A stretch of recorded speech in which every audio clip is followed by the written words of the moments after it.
Okay, welcome back. Solo role Mangging.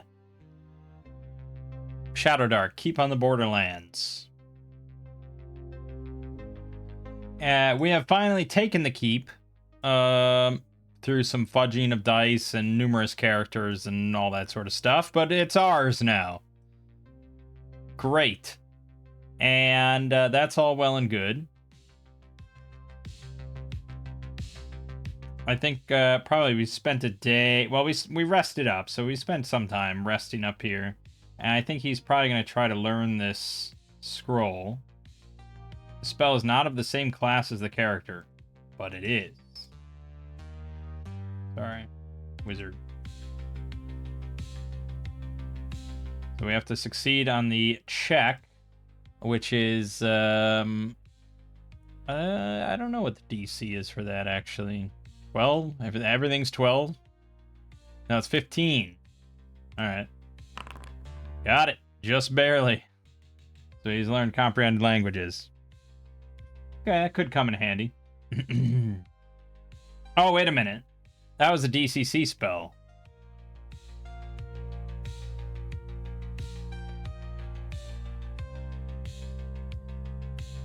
There is no comprehend language spell, is there? No. So I'm gonna re-roll for this scroll, but we just learned it. Whatever I roll, we got at this spell. 1, 2, 3, 4, 5, 6, 7. Hold portal is what we got. Yeah, because we rolled that when we were using DCC shit. Okay, hold portal. Not amazing, but could come in handy. Also not nearly as powerful as the DCC version. Right, so we are all set. We're going to go investigate these caves out here. We're going to go on our first hex crawl adventure. And we have to generate these hexes. And so I have, we have the Shadowdark method of generating hex terrain, the danger level of the hex, if there is a cataclysm, points of interest that could include cities under siege and all sorts of stuff like that. Holy shrines with doors to another plane. I mean, it really gets pretty wild here. On a straight, just fucking D20 roll. We want something perhaps a bit more sensible and less wild. So I have filling in the blanks here, which is a supplement for any old school game. This is a guide to populating hex crawls. And it has quite a lot to it. It's an 85-page document. The default method it uses is breaking up a 6-mile hex into like 31 1.2-mile hexes. And then you roll for each 6-mile hex 1d6 features and 1d6 monster layers. And then those get sprinkled throughout this, so you know where each one is as you traverse this hex.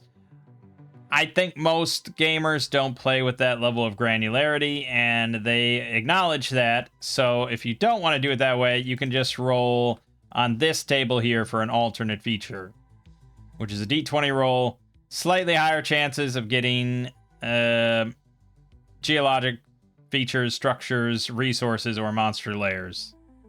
But there's chance for whatever stuff. So this is probably what we're going to do, because it should be nice and varied without being probably too crazy. But yeah, I mean, there is still a chance we end up rolling up another dungeon or a cave system or something like that. I also have this one. This is from D4 Caltrops, who we really like for his random tables. This is 100 wilderness hexes. So pretty much just 20 per terrain type. So 20 different forest features. And these are all kind of like interesting, unique thing, like the Knight's Challenge. Sort of unique encounter with some various options. Or a neglected bridge and with a family of forest trolls. Yeah, and we could use these as well if we wanted to. Maybe we could sprinkle one of these in randomly. We'll see. I also have what did I have? Oh, right. Yes. So for generating the actual terrain, I don't know why it's not pre-filled in. I don't know. I mean, I guess this could be desert. I don't know if he expects you to use the Shadowdark method, but that can just throw in like oceans randomly, or you could end up with swamps. It's like, okay, but I think we're just gonna adhere to the original Keep on the Borderlands map here, and I mean, relatively.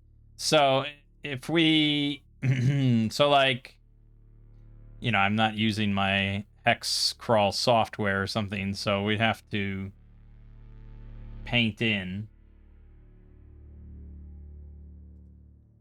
Of which I don't know how to do different colors or anything. Okay, so this is for the okay, well, let's just say, okay, so let's say this I get, I love that white is the default.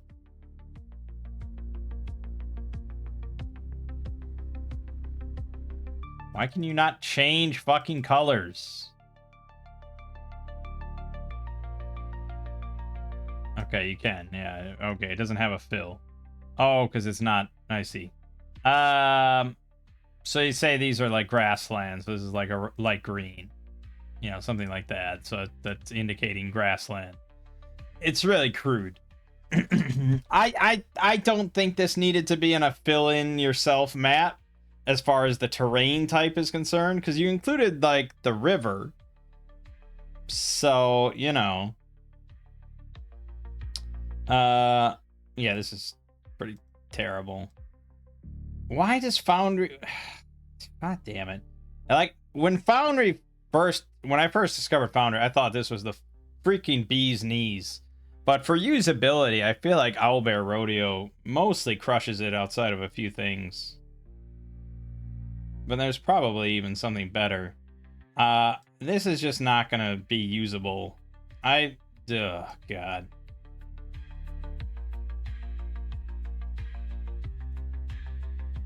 Probably I can just find, like... well, I guess we could do all sorts of ways to fill this in. Because you could just bring in tiles and stuff of, like, the hex, right? Like, I could just...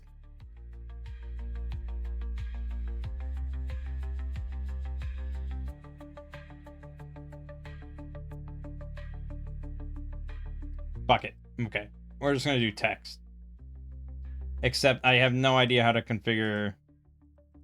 okay, text here. Just make it black, please. Alright, so we're just gonna mark this as grasslands, forest, forest, forest. And basically this whole thing is fucking forests. I mean, if you look at this, like, pretty much that entire area is like forest or like a thick forest. There is some grassland to the east, but if we follow this, technically, like, basically everything between the keep and the caves is pretty much forest. This module replaces the road with a river. But yeah, I think the intention is basically everything's a forest. So fuck it. We'll use capital F for deep forests. I mean, if we wanted to go further out, we could.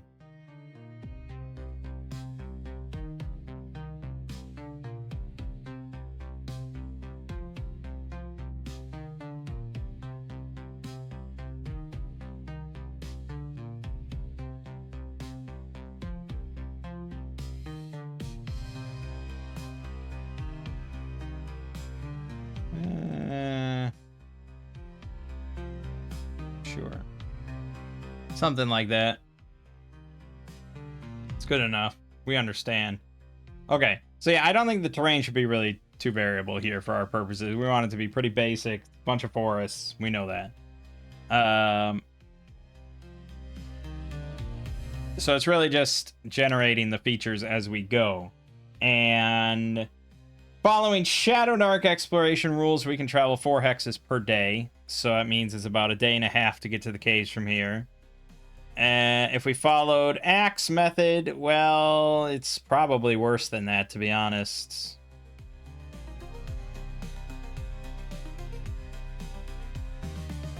It would be maybe 2 or 3 hexes per day. And we're going through forests, so it would actually be worse. But Shadowdark might be worse as well. Because difficult terrain would be forests. Doesn't list it here. We'd have to go to Curse Scroll to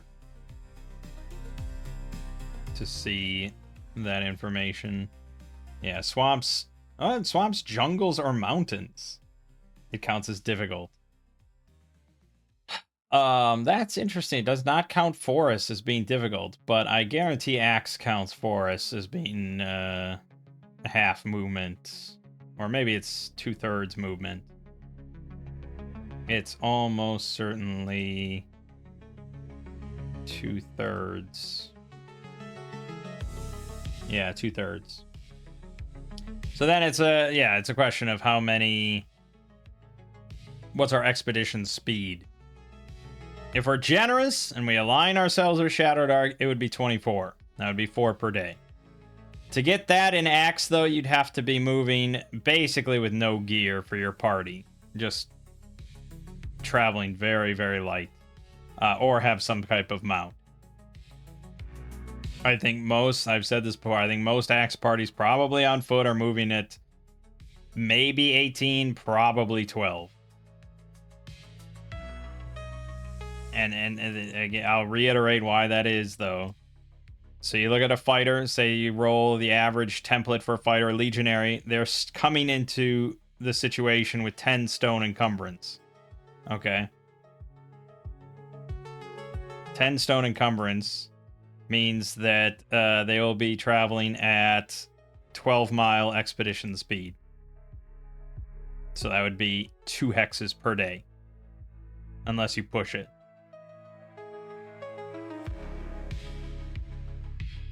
So for them, it would be a 3-day trip to get to the caves. We tend to follow Axe in all things, but we can't adapt the encumbrance system exactly because we're not using stone. I could try to convert it and come up with like a similar thing that would probably be somewhat comparable. 5 stone is really not that much. Like that's always going to be light. It's going to be very hard for a team to roll with. Like Kurathair is carrying 8 slots. He'd probably already be a little maybe over that.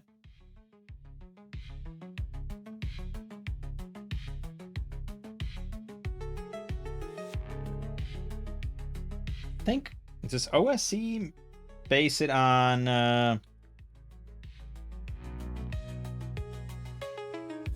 base it on your armor or something? I thought there was one game that bases it just on what type of armor you're wearing. Yeah, it is OSC. And it just depends if you're carrying treasure or not carrying treasure.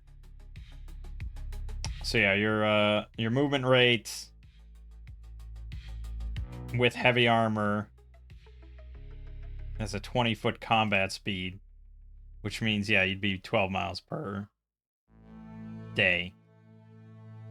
Chances are someone in your party is going to have heavy armor. Maybe not at level 1 right when you start, and it might not happen or something, but before long, someone's going to have fucking heavy armor. And that's why horses are good, but we're not doing horses, so yeah, I could see adapting that, but 12 miles just seems so harsh, and Shadowdark obviously agrees, and they make the base speed 24. No ifs, ands, or buts. No just you have 24. 4 miles, or 4 hexes per day. On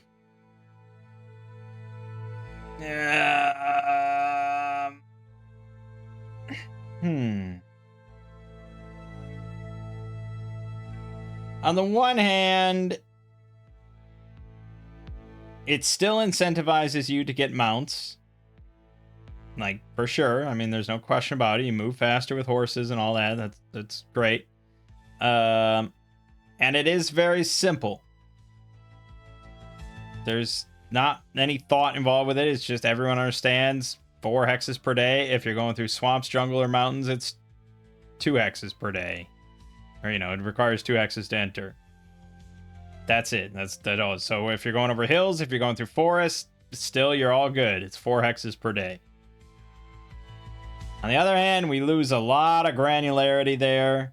We lose a lot of things with, like, making it trickier to move through forests and hills and stuff. We lose any incentive to travel light. There's no reason to not just travel with all your slots filled, encumbrance loaded up, because unless you're over encumbered, you're just still going to move at 4 hexes per day.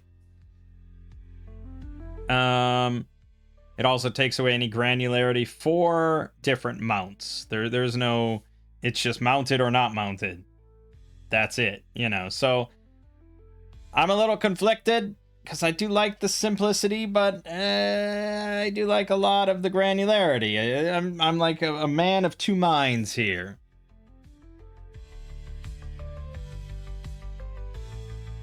So OSE is maybe appealing because it's just based on your armor, and that's it. And whether I went with Axe or this OSE system, chances are your party on foot is traveling at 12 miles per day. And that's not even getting into, the different terrain, which is going to cut that down even more.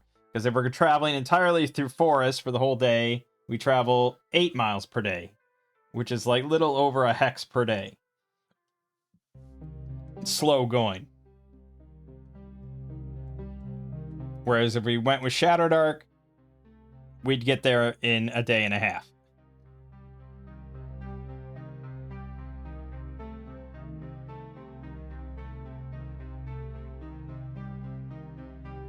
And actually, we could push it to the random encounter chance is 2 out of 6.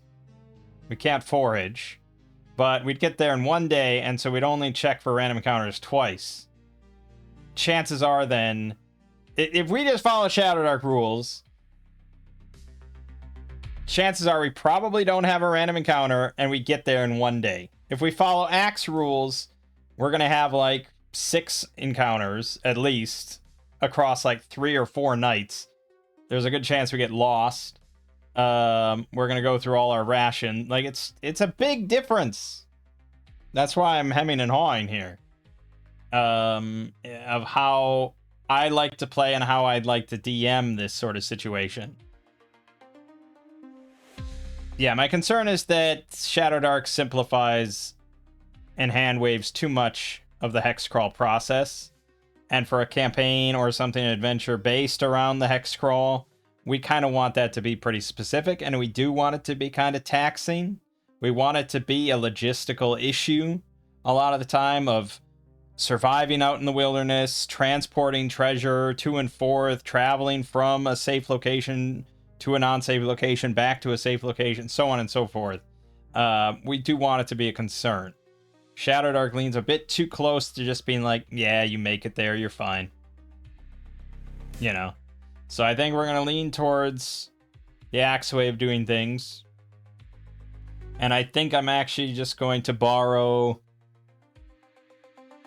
the OSE system for encumbrance as far as travel speed. I don't really care about the rest of it because I don't usually worry too much about combat speed and things like that.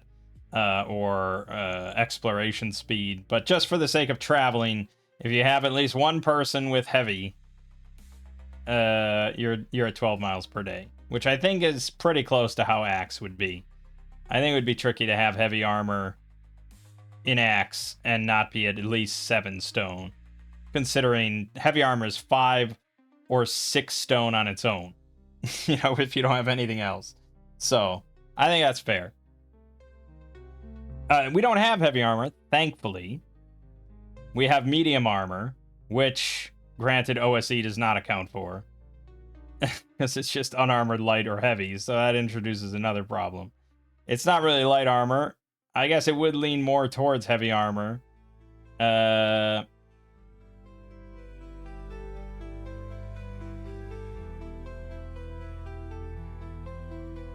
there isn't much granularity there in between. It would be 18 or 12. Fuck.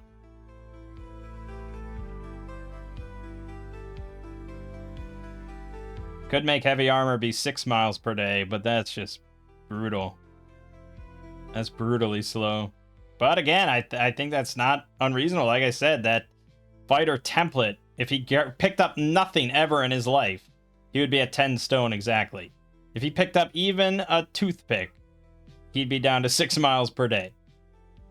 And his combat speed would be 10 feet per round.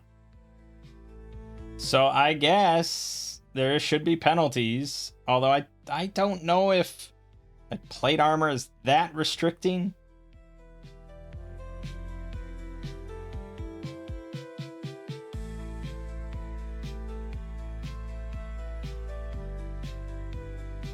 I don't know. Like, I'm curious for people that do play Axe, if they are traveling on foot at 6 miles per day.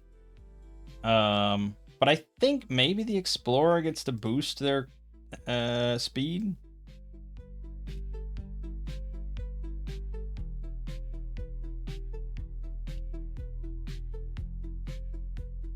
No. They help you avoid getting lost, and they can go without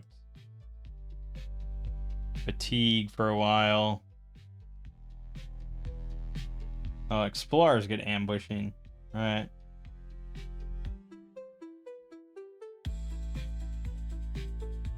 No, they don't increase your speed at all, but there probably is a proficiency that does. Anyways,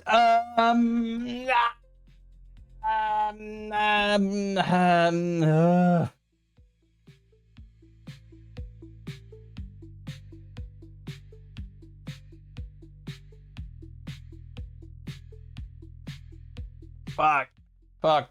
I'm like, I feel like pausing the recording just so I can sit here and think for like 20 minutes, but it's not really a great way to do it.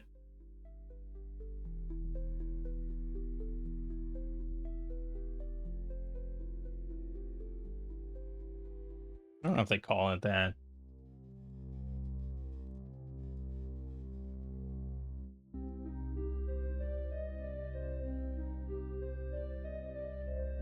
Well, what do they call it?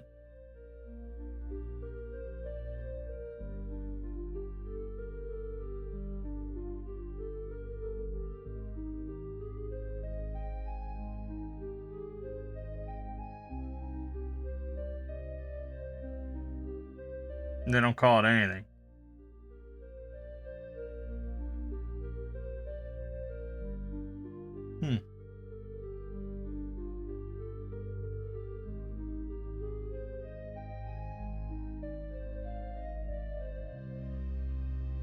I can't. I can't decide. I know this must be painful to watch, but I just cannot come to a decision that I'm happy with. Everything has pros and cons of how I want to do this. Because I just imagine my players, and I know they like heavy armor. I know they love it. Like Lego, he almost never is not wearing heavy armor on his characters. And if I sit there and say, yeah, okay, you're wearing heavy armor, you can travel basically 1 hex per day. Like, that is brutal.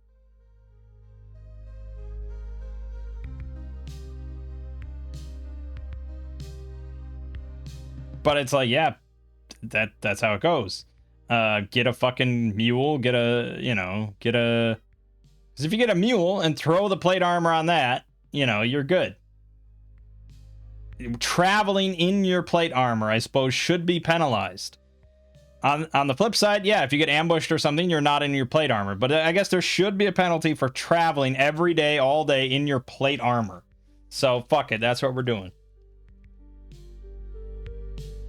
So we're using this chart. This is unarmored, light armor, medium armor, heavy armor. Done. We have heavy armor on Craig. Technically, like, he can't just put it in his bag, right? If he is carrying or wearing it, that counts, because that would count for your stoned as well. So you would have to offload it onto some other creature. And it would have to be a creature that is not as inhibited. So it'd have to be some sort of pack animal or a horse or something. But in that case, you're traveling at the horse's speed generally. So yeah, we're traveling at 12 miles per day. Okay, let's fucking go. We're going to start with this grassland. We're not going to go straight into the forest. We're going to start in the grassland. And then into the forest is 2/3 speed. So we can't get quite to the end of this hex. We can get 2/3 of the way through the hex. All right. So the first thing we need to do is go to filling in the blanks. And we're just going to roll a d20 on this alternate feature table, because we just want one feature. So we're going to roll a d20 for that one.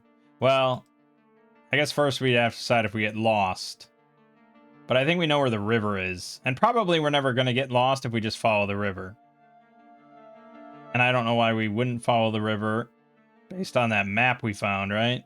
Doesn't that show us that, like... Yeah. It's the river leads right to it. So we shouldn't have any risk of getting lost. Just follow the fucking river. Alright, so let's roll a d20 for this grass. It's a 2. So it's a geologic structure or feature.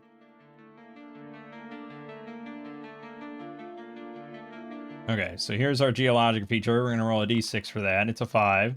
So that means it's water. So then we go down to 2.5. There's a water source present in the hex. Refer to page 58 to determine the exact source of water.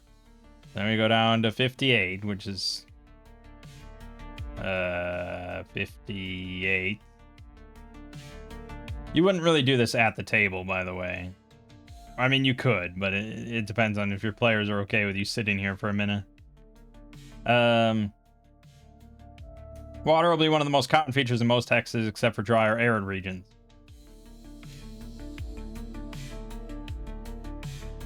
Yeah, okay. The 2 types of water will be found within a hex: flowing and still bodies.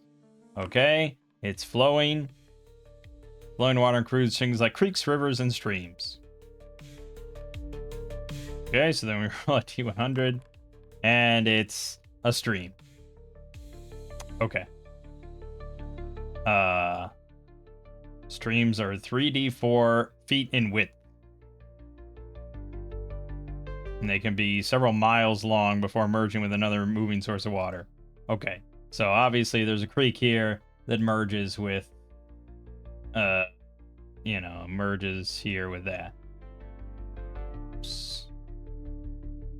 Is that very interesting? No, not at all. Especially if you're not concerning yourself with,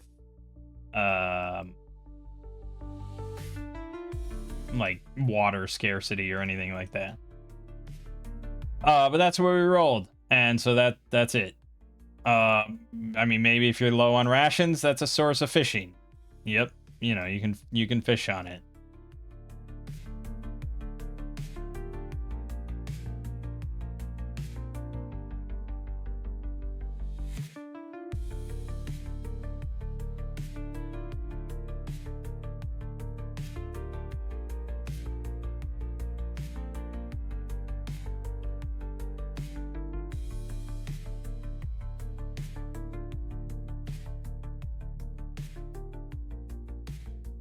Oh, okay.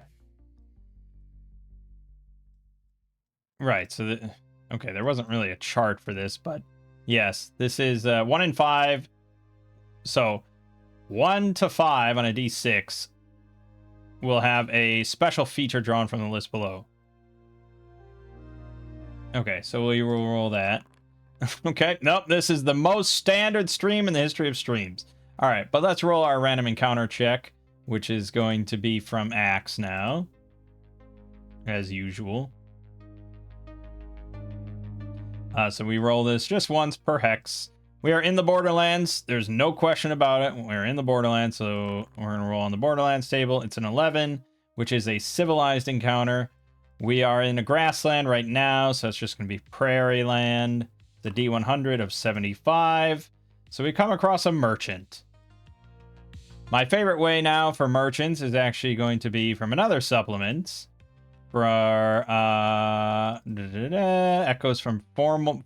I think I put it in as Formalhaut. But the first echoes from Fomalhaut zine for OSR. It has this Bazaar of the Bazaar. It's just a D100 list of like merchants and what they could be selling. Of just like, you know, standard good. I mean, this isn't going to be magical or unique trinkets. Not some, you know, it's just standard goods. But it's like, yeah, it helps me just explain. We had a session this week where I rolled a random encounter. They rolled a merchant, and I was like, okay, I'll roll on this table. And it ended up being crystals. And so I was like, oh, well, he's selling these healing crystals. He never said magical. He just said they're healing crystals. They can heal any ailment. And my mom had just gotten attacked by a wight beforehand. And so she had like the necrotizing flesh. Like her flesh was starting to rot off. They were on their way to the big city to try to get healed at a temple. But she was like, oh, okay. And it'll work. It heals anything. And he's like, yes, it'll healing crystal. You just meditate on it and it will heal any ailment. And so she spent like 15 gold buying a healing crystal. And then afterwards, my nephew was like, okay, I'm going to use sense magic on it. And I'm like, yeah, there's absolutely nothing magical about it whatsoever. They all ridiculed her quite a bit. I mean, it's like, okay, you come across a merchant selling healing crystals, but they're playing in a fantasy world. So it's like, yeah, I guess it could be a healing crystal. But I figured it more like, you know, the healing crystals of our world that are just a bunch of bullshit. So yeah, I like this table a lot. So we're going to roll here for what we find. 40 is jewelry. Okay. Now I haven't rolled on this complication table. I guess a 1d2. There's a 50% chance he has a complication. Okay, he does. 81. To facilitate arrest. Oh, that's why he's selling it? He's selling jewelry to facilitate an arrest? So what, it's like a sting operation? He's selling like illegal jewelry and he's gonna bust us for it, or what? That one's a little tricky. I could see that working great for slaves. It's like, oh, I have these slaves here. Do you want to, please take a look, please buy them. And then you're like, okay, I'll take that one. It's like, you're under arrest, sicko. And they all just pop out of the woods and beat you with truncheons. Yeah, I'm not so sure about that one. I'll re-roll that one because it's not immediately coming to mind. As a political protest, he's selling jewelry. Okay, so he's selling like emblazoned, like their jewelry with like etchings on them of like a political slogan or something, opposing the current king of this region. See, now that's fun. I think that's very fun. It allows for some roleplay stuff for your characters to kind of flesh them out. Like, how would they feel about that? Are they... Because now we are technically, like, we hold noble title. We own land, when we own property under this king. So this guy is technically an enemy of the state. So I guess we could teach him a lesson.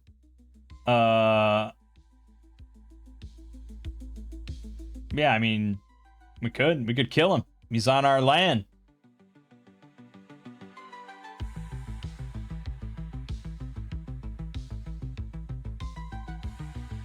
I don't know. Would we interact with this merchant? No. We have too many important things to do to worry about this guy, so we just sort of wave him off and send him on his way. But yeah, that's why I like this table, though, and I should start to roll on the complications, because I think that makes it even more interesting. Okay, that was our first hex. A stream and a merchant selling political jewelry. That's it. Moving on.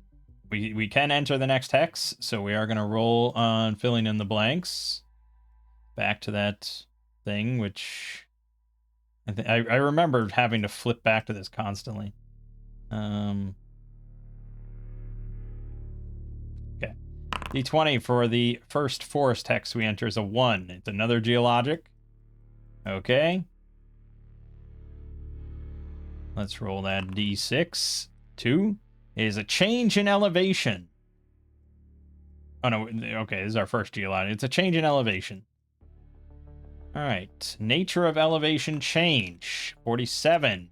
The change is natural, the result of time and the elements. Okay. The elevation will be higher or lower than the surrounding land. It is going to be higher. The rate of elevation change. Oh, it's high. It's 1d10 times 100 yards. Higher than the surrounding air. Oh, jeez. 700 yards higher. There's like a cliff here. Huh. Yeah, we don't deal with subhexes, but I guess it does tell us how big this thing is. Okay, so it's not, yeah, it's a single subhex, so it's about a mile-long cliff, which is pretty massive.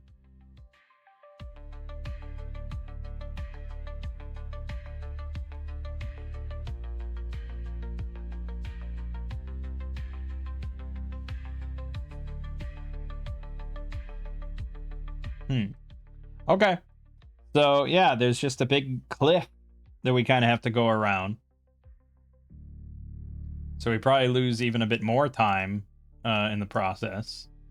But I guess I could represent that as well with some sort of squiggly line or something like that.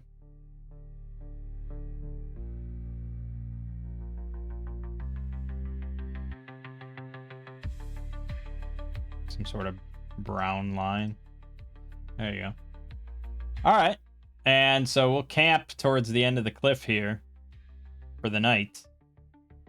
We're in the Borderlands. Oh, we didn't roll our random encounter check. Yeah, let's do that before we even reach the cliff, or maybe when we do. D20 is going to be a 12. So that is another civilized encounter. We are now in the forest. It is deciduous, I would say. 12 is going to be a herd of deer. So we kind of just spot them in the distance. Maybe when we enter the clearings around the cliffs here, we spot some deer in the distance. I don't think we're desperate for food or anything, so it's fine. Right. So the encounter rate in the Borderlands at night is once every 3 nights. And that's regardless of the type of terrain you're in. So it's really not that common to come across something at night. So we'll be good for tonight. Well, I guess we should do it tonight. We'll roll, and then we're good for a couple nights. All right, we'll roll for tonight on watch. 14 is a monster encounter. All right, so the first thing we have to do for that is roll rarity. In the Borderlands, an 8, it means it's a common encounter. And now we have to go to the specific table, which is Forest Deciduous. Right here on the common table. 64 is going to be small raptors, sparrowhawks. So if we head on over to the monsters, small raptors, that's what we're dealing with.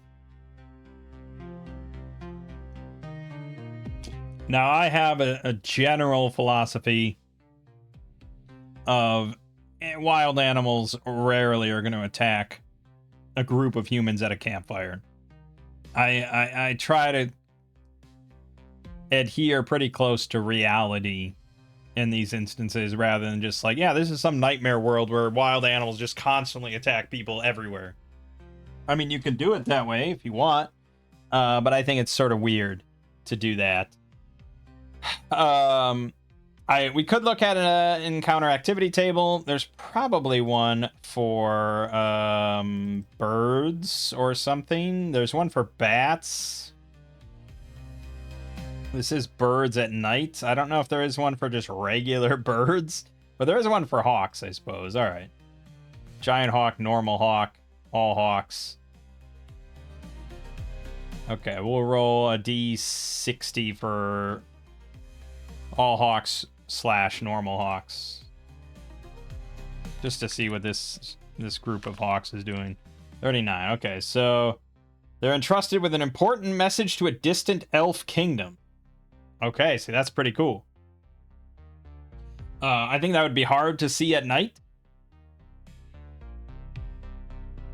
It depends on who's on watch. So this is going to be a D3. Who's on watch? It's going to be Craig. We're going to give him a wisdom check to see if he notices this. This is going to be a DC of like 18. Okay. So he sees the hawk. And we went with just one. I think they appear in larger groups than that. Yeah, they appear in groups as 1d6. Okay. Say there's two. That's fine. One's a backup in case the first one fails. So he sees two hawks flying above the flying above him up in the night sky, but his eyes are clearly not good enough to note the little like tube of parchment or whatever that's attached to one of their claws, talons, whatever, legs. Okay, that's it. That's why I like those encounter activity tables, because I don't know if I'd ever would have thought of that. I would have just been like, yeah, you see a couple birds flying around. But I think that's a lot better than just like, yeah, suddenly like 5 sparrowhawks fly out of the trees and fly towards you and shred your face. Like, what the fuck? In fact, how many of these do involve them just like attacking you? Probably not many.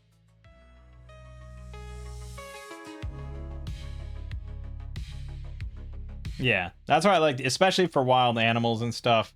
Just like interesting stuff other than just, hey, here's some combat with some wild animals that would never attack you normally. Yeah, okay. We like that. All right, then we got to consume rations and go on our merry way. So that's a ration, a ration, a ration. Technically, we could have foraged throughout the day. Shadowdark allows you to forage with just an int check, depending on the DC, sort of depending on the area, I imagine. Axe also, I think, lets you forage during the day while you're traveling.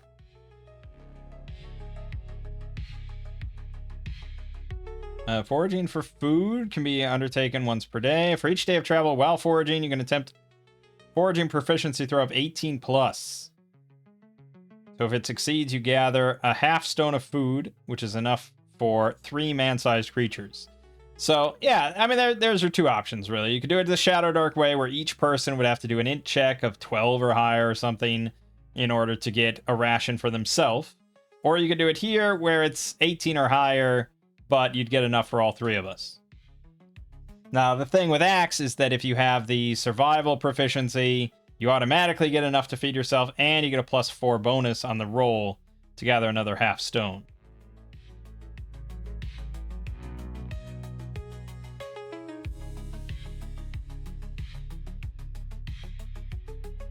It says that adventurers who do not wish to steal forage from farmers suffer a -4 penalty to their foraging proficiency throws in civilized territory, and a -2 penalty in Borderlands territory, as much of the available forage is actually crops. Which makes me question if I'm actually in the Borderlands or not, because I wouldn't think that there'd be people here. I mean, I guess it did say that there are people in the surrounding area, and there kind of has to be some farmland here, but I kind of expect it in this territory. So maybe I'm not in the Borderlands now. Maybe now we're in the Outlands. But it's keep on the Borderlands. This has to be the Borderlands. But if the Borderlands are all have crops that are owned by people. Like if I go all the way up here, you're telling me this is Borderlands and there's crops there? Axe is a lot more specific about its sort of region construction and stuff, so that could be inaccurate. The way that Axe is set up. I don't know. I'd probably just ignore that rule. I don't need to be that anal.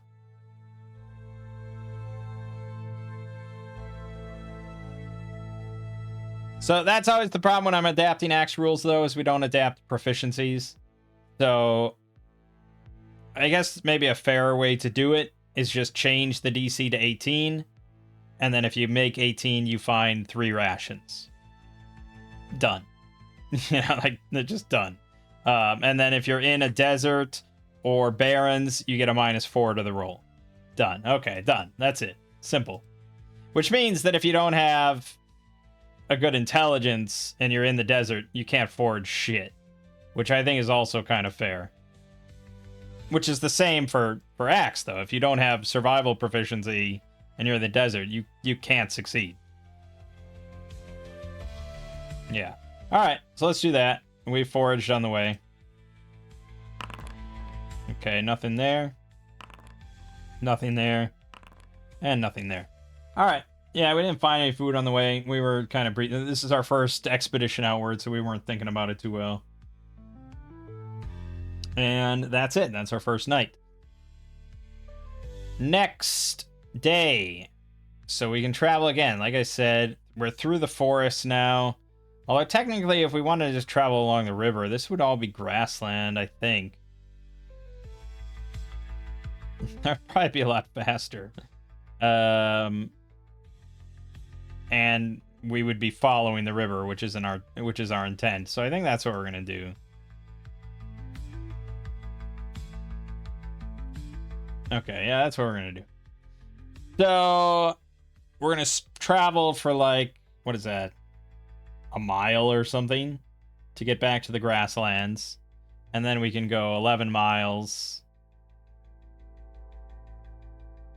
or so. Yeah, we'll get to like here-ish or so. We're still not going to get there. It'll still take a while, but we probably should have followed the river the whole way. All right, anyways, traveling into this next hex. Let's roll for our features for this grassland hex. Normally, I wouldn't do this thing with filling in the blanks. Normally, I would just have a hex scroll filled out ahead of time. If I was going to run this module specifically, I would prepare all this ahead of time. And I would probably tweak some things if they didn't. Like that stream, I'd probably re-roll that to be slightly more interesting. But yeah, normally I wouldn't do this on the fly, but here we are. Okay, so we need a d20 roll for the feature. It's a 5, which is a structure. Ooh. Okay, that could be interesting. The d10 roll for that. 8 is an infrastructure. It's even better type of structure.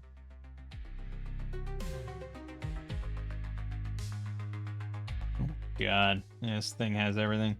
All right, infrastructure. Is it a road, water, or commercial? It is a road. It's a paved road with dry laid stones. Oh no, yes, paved road with dry laid stones.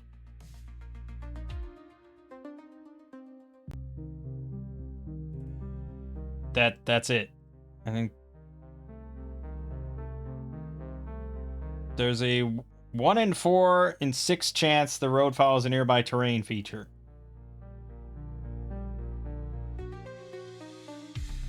Okay. It does, so it's following the river. And then there's a 1 or 2 in 6 chance that it starts or stops in this hex. It does. It either starts or stops here. Okay, and the road leads to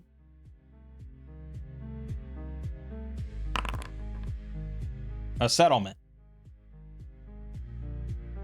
Okay.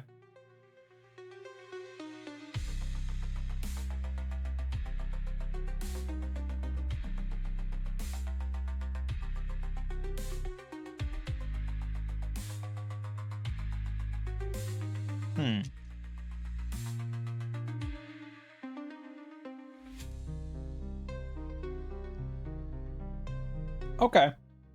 Well, then I probably would stop rolling there because I think it's clear. So there is an old road of stone. For some reason, it ends here. What used to be here that it connected to, or maybe the road was just unfinished. They gave up and moved on. But for whatever reason, there is a road here that runs along the river and connects to our keep. So if we ever wanted to set up some sort of other settlement in this hex, there would be a nice road already in place to connect it to our keep. So that could be something to consider. Let's draw that in. So that's going to run like here, here, here, and we'll go up this way to here.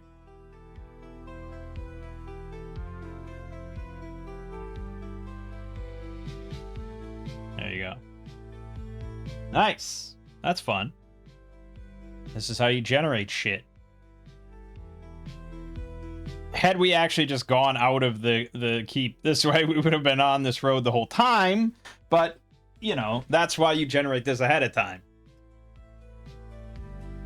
Okay, let's roll our random encounter check for this one. 15 is probably going to be a monster, I think. 15 Borderland is a monster encounter. Rarity is 16. That's not good. That's going to be an uncommon in the forest.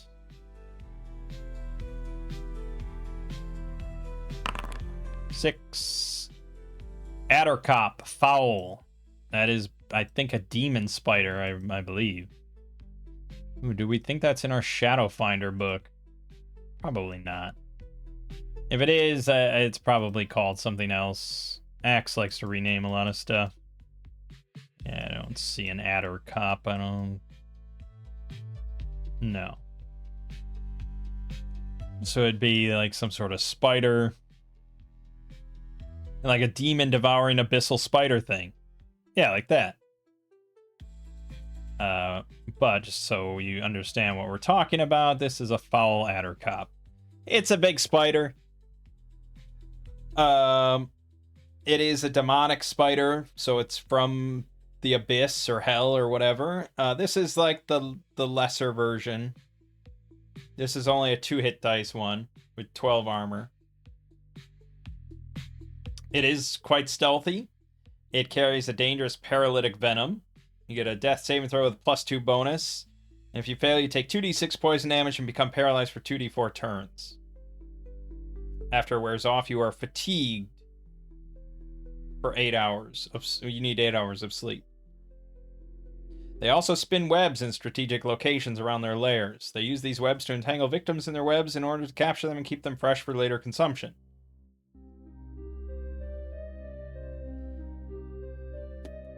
And they appear in groups of 1d4, so let's roll that. 1. Okay, well that's... Thank God for that.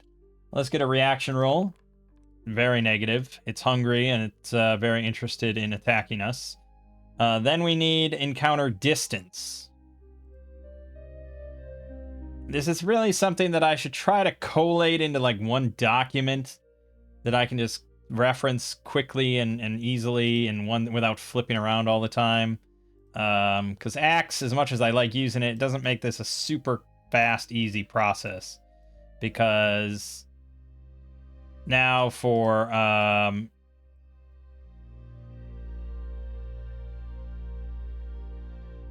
oh yeah, I've never done this, but you're actually supposed to roll to see if you find the lair of the creature or not. So for this, the lair percentage would be 70%. There's a 70% chance we find it in its lair. So we do. So we come across the Addercop's lair.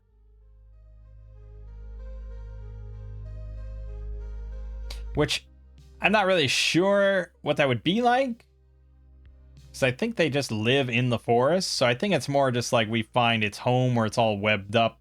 Maybe we find other victims there or something like that. But that does mean that if we slay it, we get B treasure type divided by 2. So, yeah, I mean, this is a good thing in this case because there's only one. And even if we rolled on the den roll here, it's the same one. So we rolled a 1. We got pretty lucky here. So the encounter distance of how far away we see this lair or how far away it sees us or something like that, that we have to now go back to, yeah, it says here to roll in the wilderness encounter distance table, but that's not here. That's over in this one, in the encounter distance. We're in the forest, deciduous, so it's an average of 68 feet. We could roll, I mean, if we really wanted to be anal. 26 times 3 feet is 78. So 78 feet away.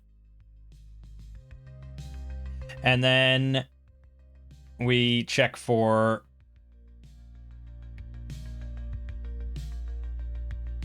It will then occur at either the maximum encounter distance or the maximum visibility distance, whichever is less. If the creature is in its lair, the encounter distance is the distance to the lair. So that's how far away this big conglomeration of webbing is. And now we check for surprise and evasion where necessary, and then proceed to reactions or combat. Right, so now we check for surprise, and that's where the Adder Cop sort of has us at an advantage, because it's... we suffer a -2 penalty to surprise rolls.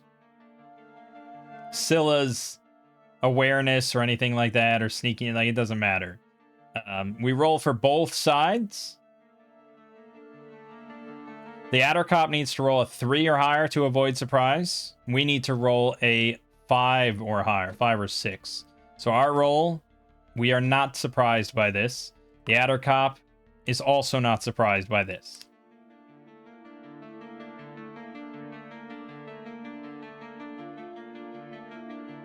So basically, and we could go to an encounter activity table too if we wanted to just see exactly what it's doing, but by and large, we see the lair and we see the Adder Cop, so it's visible, and it also notices us at the same moment. So neither one is surprised, and since we rolled such a negative reaction, it's going to be immediately hostile, and it's going to start charging towards us. Stealth is thrown out the window. It just wasn't paying enough attention, or we caught it off guard, you know, whatever. So there isn't that was its stealth roll. You know, that's how it's done. It's a D6 roll. So it was in its lair, minding its own business. It's hungry, and food came to it, so it's just going to charge at us. So now we're going to roll initiative. And technically we are, what did I say, 78 feet apart, if we wanted to be really anal about it. I'm not really going to worry too much, but if we want to consider that to be, like, far, or I would say double near. I do like range bands when it just comes to that. I'd like to know the specific distance for certain things, but a lot of times just like, yeah, near, double near, triple near, fine. Then players just know how much they need to move. And I don't reduce speed, like we don't track that stuff. I don't mind it if I was playing a game with specific movement and I was playing on a grid or something, like, yeah, it's all good. But for Shadowdark and how quick and simple the combat is meant to be, yeah, everybody can move 30 feet and call it a day unless you have some sort of specific situation going on. All right, so then we need to know its initiative, which I think it'll tell you in Axe if it has a bonus or something. Usually it doesn't. I think most creatures don't, but we're using Shadowdark, so now I need to figure out what the Shadowdark value is. And so for that purpose, we probably could just find a giant spider or something. Anything with around 2 hit dice, or just something to give you an idea of how much dex something like this would have. I would probably guess 1 or 2. A 3. This is a level 3 creature, though, so 3 hit dice. We'll drop it down to 2 dex. So it's going to roll with +2. He rolled a 4. And again, our average comes out to 1. So we roll with +1. We got a 5, so we do get to go first. Craig is going to bust out the longbow right away and fire that off. 10 and 10, and that is going to be a big miss against this thing because it has 12 AC. Okay. Scylla wants to use the short bow, which has a base range, a lowest range of 75 feet. Okay, that's fine. That's close enough. So she's going to roll that. That is good hit. Good hit. This thing has 9 hit points, so it is down to 5. And then Kurathair has really nothing at all that he can do. So he's just going to stand there and look pretty. The spider is going to charge in. It says here that it has a land speed. So the running speed is 60 because it's triple your normal movement. So it charges 60 feet towards us. Now Shadowdark, you can only move double. It doubles your but that still works out to 60 in this case. But for a lot of creatures, this would be 90 running speed. So we'll say double near for most creatures, unless they have they're noted as being specifically. I'd like to use Shadowdark stats and everything when possible. You can see giant spider is near, which is why I'd like to use more from this book. Honestly, what I should do if I was gonna run a Shadowdark campaign like this, I should fucking nut up and convert myself the entire Axe monster manual to Shadowdark. It would really save me a lot of effort, and I could look through all this and try to find like similar ones, or try to copy as much as I can out of this book. There probably is something here of a demon spider that's 2-hit dice. I don't know if Axe invented Addercops or they just renamed it. Yeah, I have no idea. I also don't know if this book, if there's one thing this book would benefit from, it would be like a giant index by level. There's nothing of that of the sort. That's another thing I could spend a lifetime doing. Is have a giant spreadsheet by level of everything, but there's so many creatures here. Yeah, what is an Addercop? It's an archaic word for spider. Well, they took it from Lord of the Rings? Huh.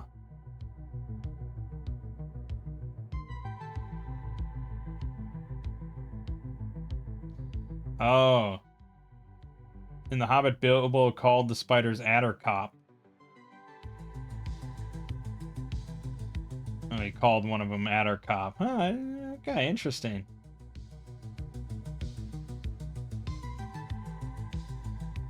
Adder meaning poison and cop meaning head. Cool. Yeah, so regardless, what the fuck was I talking about?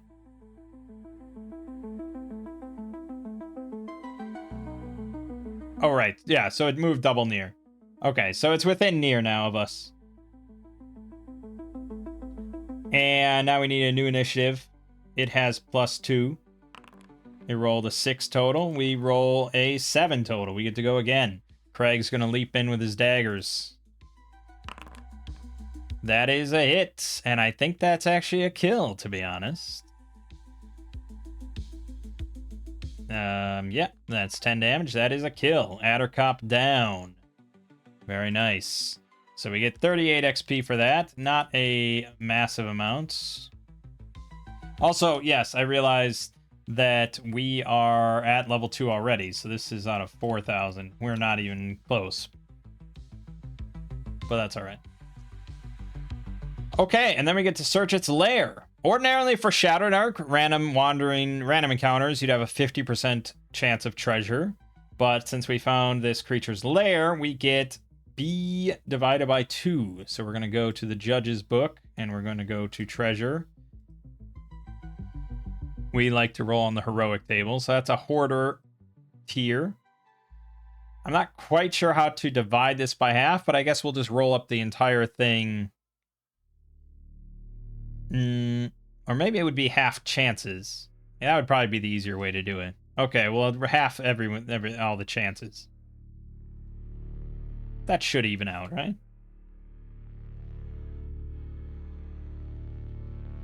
All right. So 40% chance for copper. Nope. 40% for silver. Yes. 1d4,000 silver. 1,000 silver. I'll write this down. 1,000 silver. Okay. 35% chance for gems. Yes. And that's going to be 1d4 ornamentals. 3 ornamentals. Mental. Okay, excellent. 15% chance for trinkets. Nope. 25% chance for a common magic item. Nope. Let's say 13% chance for an uncommon. Nope. And 3% for a rare. No. I know. If I took the high numbers instead of always going for the lowest, but that's a universal thing, because the high numbers always change, but the low, like a 1 is a 1 no matter what dice you're rolling. So I always go for low. 1 out of 10 is a 1, whatever. Well, we didn't get much then. We got 1,000 silver and 3 ornamentals. So we're going to roll for that. So those average out to 30 gold each. We're going to roll 2d20. 21. That means that, yes, so that's 3, each worth 25 gold. And those are going to be... let's see. Let's all make them Tiger Eyes. 25 GP each. So that's 100 XP for the silver and 75 for the gems. Not a massive haul. Some poor merchant got picked off by this adder cop that was wandering the road here, and to our benefit. 1,000 silver is really annoying because 100 coin takes up a slot. So that's 10 slots if we follow Shadowdark. But remember, Shadowdark divides everything by 10.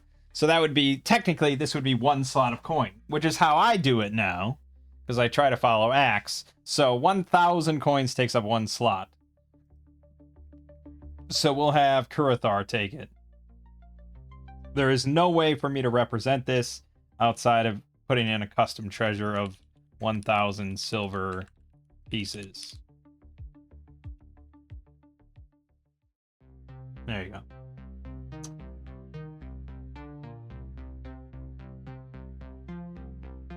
Good. This is a slow process, I understand. But that's what I mean, this is the adventure. This is a 3-part adventure.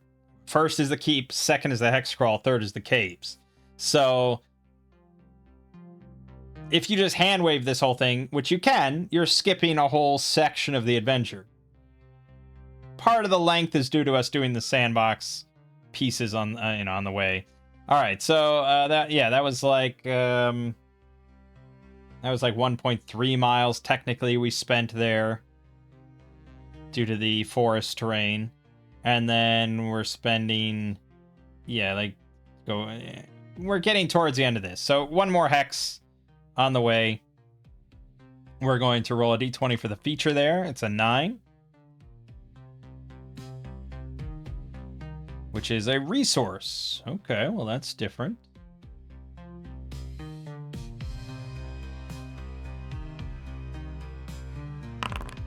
$15. Vegetable, agricultural. Okay, sure.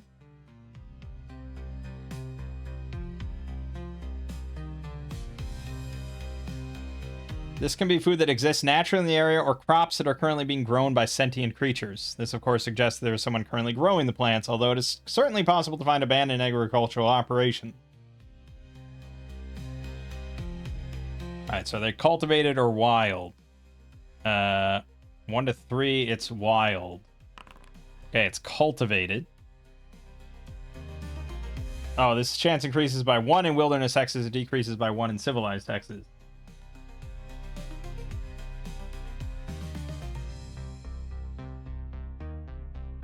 Well, it is a wilderness hex, technically, so we'll go with wild. So we need to go to the wild section.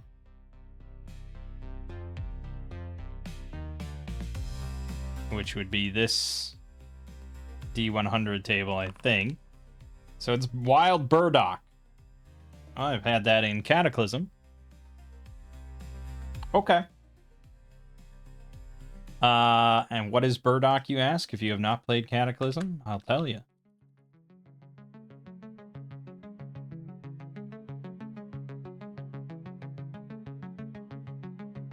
Burdock root. It's edible. It's earthy and rooty. An intriguing blend of sweetness and bitterness, similar to an artichoke, to which it is related. Yeah, it's got all sorts of good stuff. You can eat burdock, and people use it for... Look at this. There's a Japanese appetizer. Burdock root. You could eat it. In your life, you could have it. It's eaten as a root vegetable.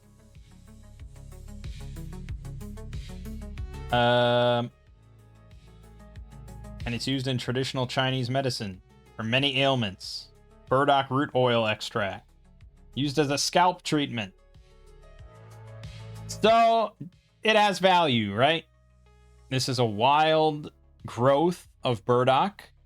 Interestingly, there's no indication, I guess, of how much there is or anything like that. There's no note about quantity here. It's just like a field of burdock. Axe is going to be obviously a bit more specific about that sort of thing and about how much it might be valued at and stuff, because it goes a lot into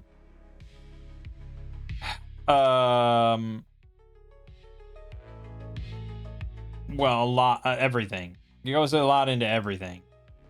I'm not sure exactly where it is in this book, and there's probably like a separate book that goes more into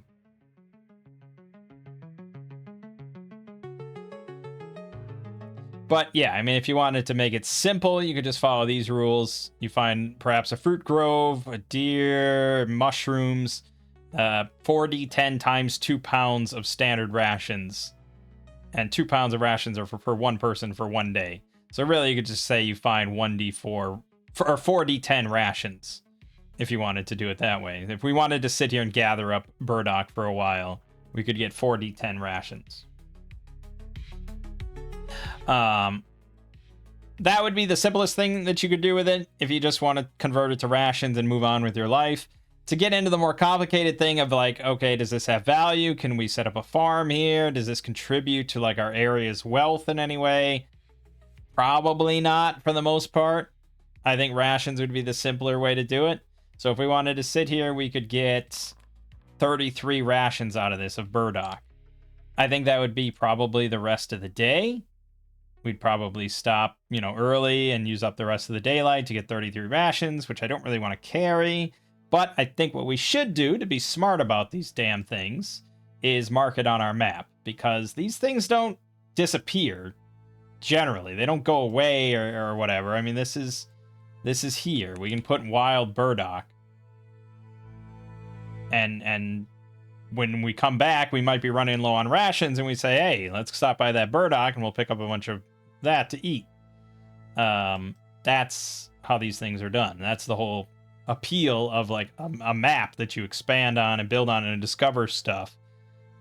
This isn't like a video game where you have a random encounter, you find this, you get this stuff, and then okay, we put that card away or whatever, we put that event away into a folder or file or whatever. Like I'm thinking of like Gloomhaven, and it's road events. Every time you go to a dungeon, you have a road event, and then you read the card, you do whatever it says, you put the card away.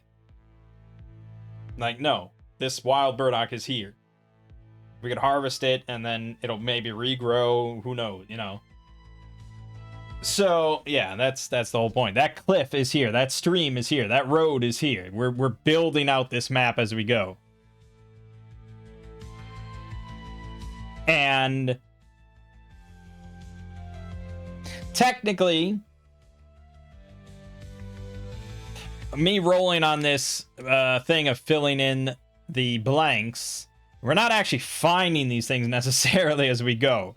This would just be in the hex for us to find. So, in this case, it would be if we searched the hex, we might find the wild burdock.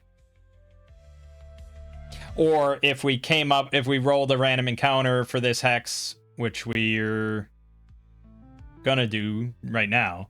If we rolled a random encounter for this hex and we rolled a valuable terrain encounter and it turned up to be food, that would be the easiest way to explain it, is we find the wild burdock. But yes, we don't technically find it. But let's roll our random encounter for this hex. 12. That is going to be a civilized encounter. Okay. And we are in the grasslands. Well, technically we're on a river, but yeah. 30. That is bandits. Okay.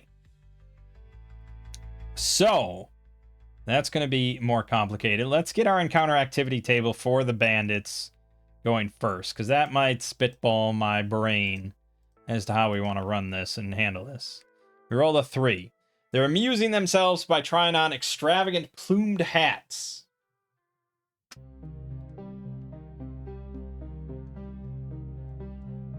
Okay. We need a... let's get a number of bandits. That would be the next step of how many are trying on these hats. This is going to be a fairly big number. This is going to be, so 25% chance for their lair, their hideout. No, this is a roaming group, so 1d6 gangs. So gangs... okay, so how many gangs are there? There are 6 gangs here. That means 6d6 bandits. 20. So it's a group of 20 bandits, which is probably a decent chunk of the overall camp of band, like the group, the organization of bandits. This is a decent enough chunk of them. Camp is going to have 1d6 bands. So there could be, 120 total in the whole organization, but we found 20 of them. That's going to do wonders for us being able to avoid them and hear them first.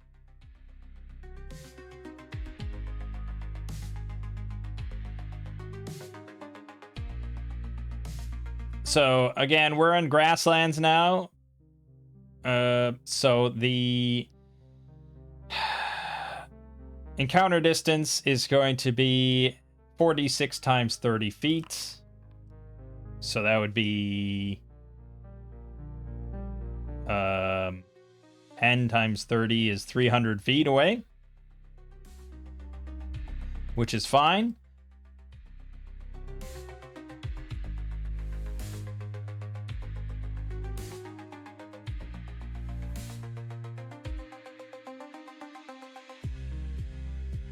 So it's a sort of a matter then, foreknowledge and line of sight determines on if we can evade the encounter or not. And that's where it gets a little trickier. Because how do we determine if we are aware of them ahead of time or not? You'd think that they're being more vocal and everything, we would hear them and all that. But I suppose if... Okay, so it says if none of us have anything, there's no encounter. But I guess if we both have line of sight at the same time, we both roll surprise and we can evade.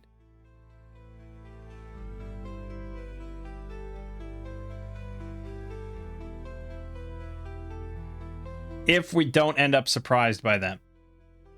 Now, I really would think there'd be a penalty for them for surprising us, just because it seems really unlikely, right? I don't know if I'm ever allowed to just, say that we're not surprised. But I guess I could by saying that we have foreknowledge and they don't. We hear them, so we have foreknowledge. They don't hear us, so they don't have foreknowledge. In which case, we would have foreknowledge and line of sight. They would have line of sight. We're not surprised. They can roll surprise, and we can evade.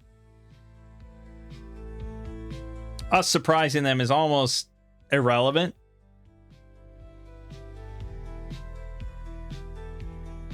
It just says the judge determines whether each side had foreknowledge of the presence of the other side. So it's literally up to just... Yeah, if we detected the opponent by any means, such as sight, sound, smell, etc. It's a pack of 20 bandits laughing and trying on plumed hats, probably after they killed some fancy hat merchant that was in the area. And we're just 3 people, not on mounts or anything. So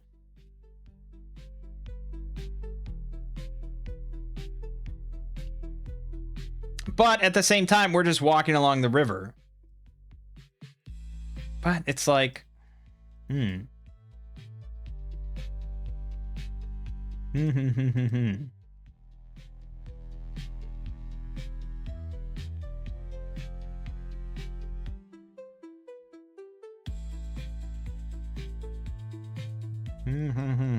hold on.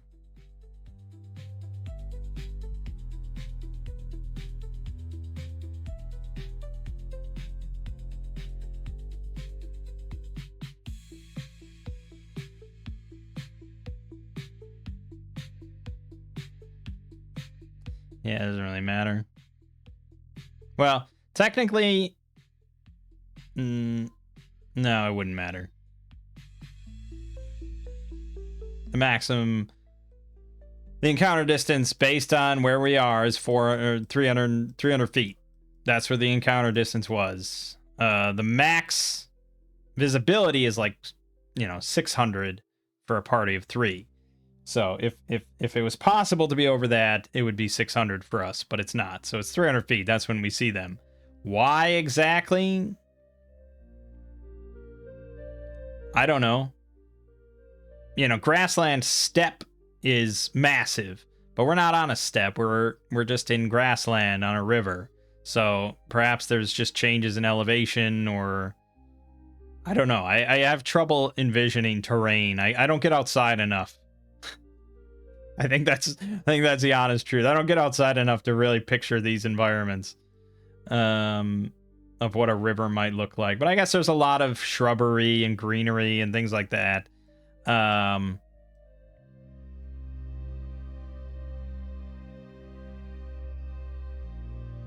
So yeah, I think their voices are traveling. They're not really trying to be stealthy because there's 20 of them and they're having a fun time. So yeah, I think we have foreknowledge. And we'd have line of sight at the moment we see them. And they would have line of sight on us at the same moment because, yeah, I mean, that's how you rule it. That's what the surprise roll is. So, but we're not surprised because we heard them coming. So they're going to roll. This doesn't really matter that much, but they are going to roll. And on a 1 or a 2, they are surprised. They're not. So they see us. We see them. We knew they were there. Which begs the question of why we kept walking. If we knew they were there, why did we keep walking in this direction to where this becomes a roll? It's a little nebulous. It's a little abstract in how it works. Because we have line of... So we kept walking because we wanted to see what this group was laughing about, I suppose. Because otherwise it would be like we have foreknowledge and they have nothing. We still would be rolling surprise and stuff. And in which case, I don't really get it. If we heard them, why wouldn't we just... And maybe that's what it is. Maybe that is what it is. We have foreknowledge. And we decide to just go around and there's no encounter. We don't want to even see what this group of 20 laughing individuals is about. We're just like, fuck that, we go around. So I guess that would be the first thing you do as a DM. It'd just be, before you do anything, you hear hundreds of feet ahead of you. You can't see anything yet, but you hear a lot of laughter. It sounds like a fairly large group. What do? And if the group says, well, we want to kind of get closer and investigate, boom, there you go. Now you have foreknowledge, and then you have line of sight as soon as you see them, and they could theoretically see you. But if the group says, okay, well, we're not interested in that, we're going to go around, then it's like, okay, you go around. That's how I would do it. So, but let's say that we did want to check it out. It's like, oh, there's a bunch of group live. Well, we want to see what's going on. And I can guarantee you that if it were my group I were DMing for, they absolutely would creep forward until they see what's happening. But if you send, say, your scout ahead, your thief or something like that, then, she's going to get a better chance of being stealthy. And I might even not even do the surprise roll. I might just have her roll a stealth check. Probably a pretty easy one, considering they're pretty distracted and there's like shrubbery and stuff. So probably like a DC 9 or something, if we wanted to just have Scylla go check it out. I think I'm getting the hang of this. Thank you for bearing with me. So, but let's say that we didn't send any scouts and we're just like, oh, what's going on over here? That's when we would roll that. We had foreknowledge, line of sight. They just have line of sight. We can't be surprised because of that. They were not surprised. So we both just kind of see each other at the same moment. One or two of their guys looks over and sees this group of three. But now we have the chance to evade. So if we go to the evasion rules, and it says if the monsters are all surprised, the attempt succeeds automatically. We just kind of like they aren't expecting it. They're caught on, you know, with their pants down, and we just flee.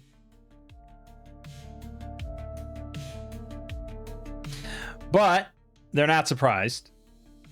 So then you're going to roll this thing based on your party size. For us, it's 3. The opposing side doesn't really matter except for a couple things, but it mostly depends on your party size and the terrain you're in. So we're a party of 6 or less in a grassland other. So we need to roll a 9 or higher on a d20 to evade. And that means just we go out of the way. We're done. The encounter's skipped. There are some ramifications, of course, but it prevents. This is how you get away. So, if you have an explorer in the party and you're in familiar territory, you get a +5 bonus to the roll, which is amazing. They can also even evade wilderness encounters when surprised, provided the explorer himself is not surprised. Otherwise, the only way to evade is to leave the surprised party member behind. It says, if a number of adventurers at least equal to the number of the monsters stays to fight, the rest of the group can evade using the reduced party size and an additional +4 bonus. If the fastest monster, so the enemy, has a faster movement rate than the slowest adventurer, we get a -4 penalty to our throw. Because they can catch up to one of us, so they catch up to all of us. If the slowest adventurer has a faster movement rate than the fastest monster, you get a +4 bonus. This is never really going to matter unless there are mounts involved or actual monsters with faster or slower speeds. If it's all just humans, no mounts or anything, I don't, like I said, we don't count like plate armor slowing you down for combat speed and crap like that. So, because I don't want to get into all the math involved when I try to figure out who the slowest is of 20 bandits or whatever. Right, so if we roll, just to be clear, we're going to be just, as soon as we hear a group of 20, we're going around, but we're playing this out just to see if we did this and looked. So we'd have to roll a 9 or higher on this. We did. So that we evade. We avoid the 20 bandits. That encounter is now technically just done and over with. We avoided them. But there is aftermath.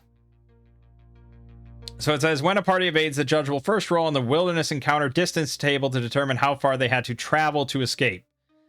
So we're going to roll on that same thing of like, it was whatever it was, 46 times 30. That's how far we had to go out of our way, how far we had to travel to lose the pursuers. We then roll a d12 to determine the clock direction of our movement. Which I think makes sense sometimes, but then not other time. Because if we're traveling east and we come across a group to the east of us, we wouldn't run to the east, right? We'd run either north or northwest or west. Or, I mean, in this case, because the river is to our south, but I guess you could move south. It makes sense, I guess, for a lot of directions except for east. In random wilderness encounters,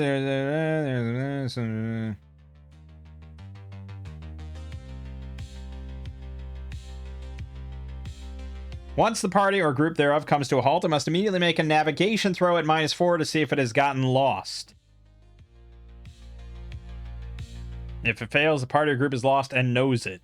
Lost party or group can attempt to search for its last known landmark by making a wilderness searching throw as if it were a point of interest.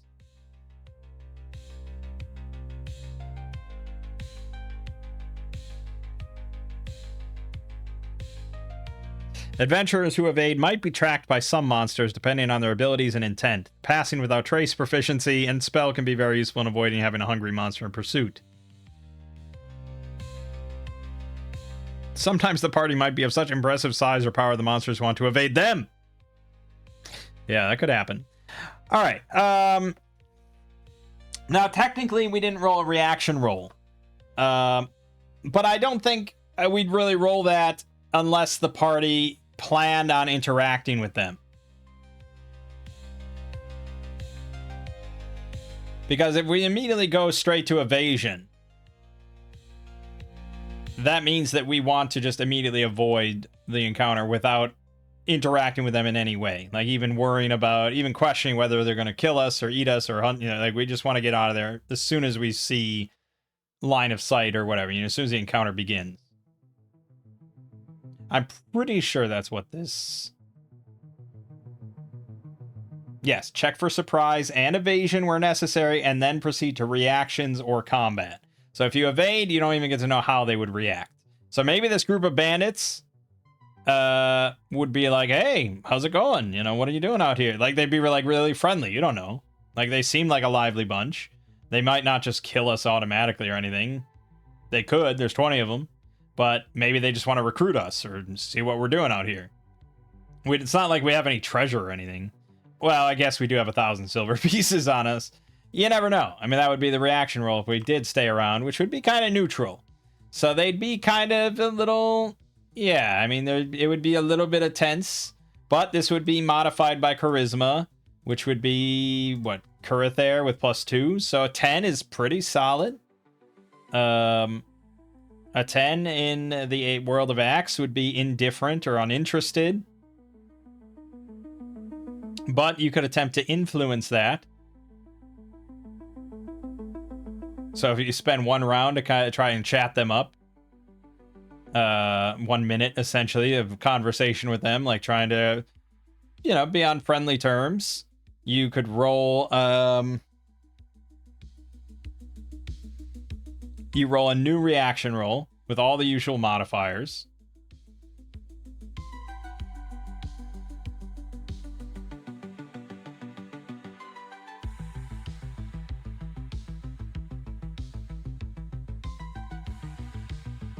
Yeah, and if we get a 9 or higher, it's going to shift towards friendly. So right now they're indifferent. So say, yeah, Kurathair tries to talk to this group of 20, where you roll another 2 things. Yeah, so there you go. So he says all the right things to this group, and they're laughing with him, and it's like, oh, everyone's in a good mood, and they're like, all right, well, it's a very friendly bunch. He makes some quick jokes or whatever and sort of diffuses any potential hostilities. And, they're certainly not going to attack us at this point unless we say something really dumb or something really stupid or mention... I mean, maybe if we just start flashing our coins or something, then, maybe some opinions might change because they are bandits. But if we make it seem like we're not like the law... we're just like poor adventurers that are going to go on a fucking suicide mission into the caves. They're just like, yeah, okay, poor bastards, but they're not going to kill us. I mean, they might even like share a drink with us before we go or something like that. And if all we want to do is just chat with them and before we leave and pass them by, we could do it that way. So that's the thing. It's like, these are humans, or humanoids at the very least. You could evade immediately, and never encounter them and everything, and just assume the worst out of them and just flee and blah blah blah. You could hear them ahead of time and be like, we're gonna go around, and not even interact or even see what this group of laughing people are or anything. We don't want nothing to do with it. Or you could say fuck it and just walk up and start chatting with them. And generally, yeah, I mean, generally they're going to be neutral, right? That's the average of this table. And if you have decent charisma, chances are they might even be indifferent at the very least. But then a minute of chatting with them could easily make them friendly again, or friendly to you. And then you have all sorts of opportunities. I mean, you're still a long way from like recruiting these as like, hey, you guys want to help us clear out these caves of chaos? You know, there's going to be the treasure involved. That's certainly a lot trickier of an interaction, but this is a good start, getting off on a good foot. And they could be allies in all sorts of, you know, things like that. And they're bandits. They're interested in money and food and all that sort of stuff. So, yeah, they might do the job, a job or two for you if you stay on good terms. That sort of thing. So that's the thing with random encounters. Every random encounter should be theoretically an opportunity for the players in one way or another, for treasure, for monster parts, for XP, or for allies, or new quest hooks or something like that, or new rumors, or, you know, all sorts of stuff. We could ask these bandits if they know anything about the caves, you know, if they've heard anything about the caves and what might be there, if there's any, like, if they've heard any, like, shortcuts or hidden tunnels in these caves, or what they should watch out for. I mean, all sorts of stuff like that, you know. These are technically, like, first level thieves. There's, like, 20 first level thieves here. So if we wanted to maybe, like, try to recruit one of them to, like, come, you know, does anyone want to come with? Like, you could try to do that. Like, you never know. That's why we like to play out these hex crawls. That's why we like to do this whole process of random encounters, and even though it is slow, it just makes the world so much more interesting and opportunistic.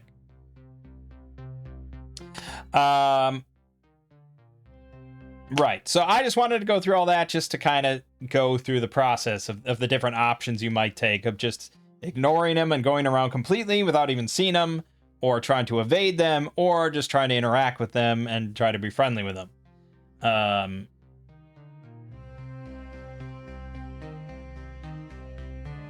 Yeah.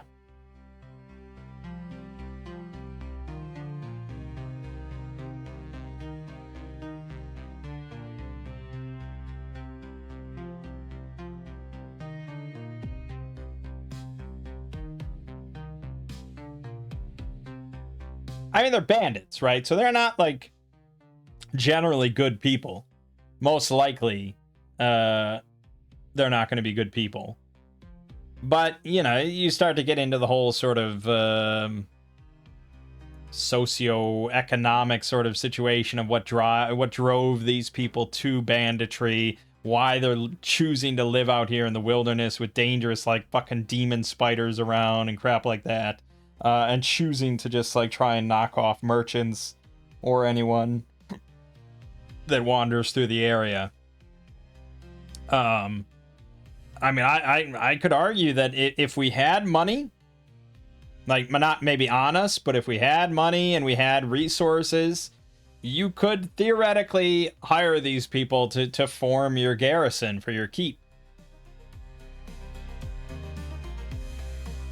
And honestly, just the offer of, like, hey, come to my keep, you know, you'll have a roof over your head, I can get you some food, we can get you beds, and, you know, just try it out, see if you like, you know, living an honest life.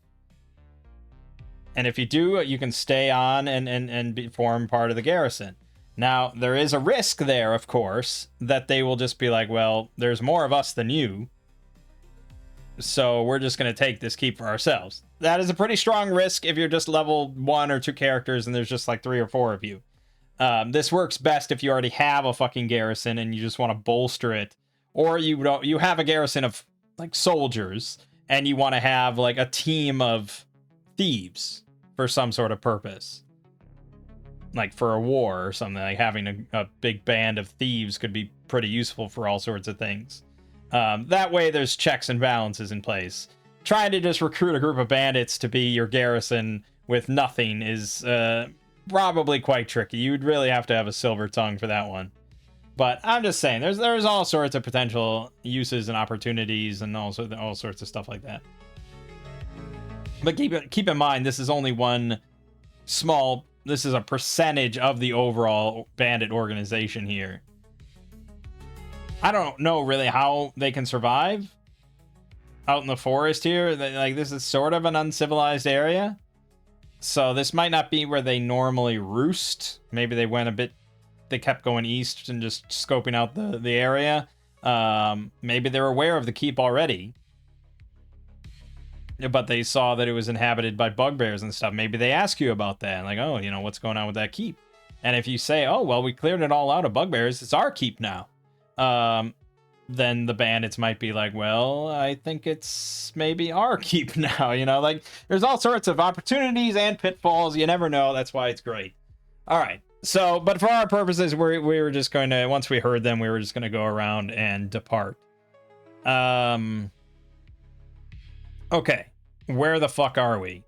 Oh, right, we found the burdock. No, we didn't. The burdock's here. We rolled the encounter. So we're like partway through this hex. We have technically 3 more hexes to go. We're going to camp for the night. We're going to do our foraging rolls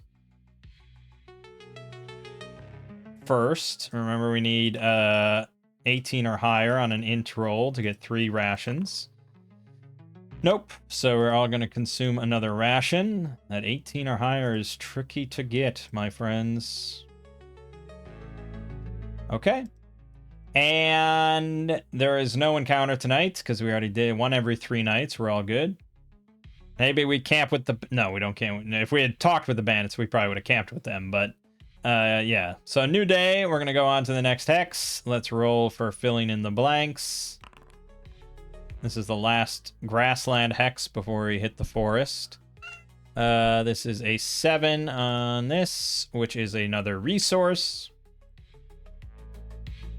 Okay. D20. 1. It is game animals. Naturally occurring wild animal resource can be used for meat, fur, hides, or other similar products. They can also represent wild animals such as horses that are captured to be trained as mounts. A lot of this does get covered in Axe random encounter generation, but we will roll. This is going to be... we're around the river, so we could roll freshwater, but crocodiles doesn't really seem much sense. So we'll roll... We'll just roll forest. I think that's fair. 6. Bears. Okay.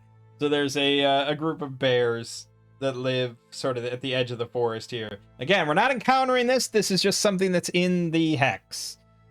Confirmed to live in the hex. If I was pre-generating this, I think I would re-roll any of these animal encounters. I'd probably keep any agricultural stuff or mineral stuff, but animals, that comes up too much in the axe. So we could re-roll, I guess. All right, fine. We won't leave it as that lame. 12 is a lair. Okay, well, that is going to be the lair of a monster. This says, roll 1d8 and compare the result to the Wilderness Encounter table on page 206 of the OSE rules. This determines which encounter subtable to use. Right, so this is written for OSE in mind. So it's going to use all the OSE encounter tables. We could just roll on the Axe monster tables, though, which makes the most sense since we're using Axe. So we're going to go to here. We're going to go to the monster encounter. We'll roll a rarity here for the Borderlands, which is a 7. So this is going to be a common for the grasslands, farmland prairie. 55. That is a brigand lair. Okay. I think it probably makes a bit more sense for me to switch that over to the bandits. But I don't know if any of it really makes sense for any human to be out here. So we're going to reroll. 20 is a donkey. A donkey lair. Also doesn't make a whole lot of sense. So, no, 57 was owl lair. 60 is golden eagle lair. Okay, fine. We'll have it be a lair of owls. Just kind of interesting.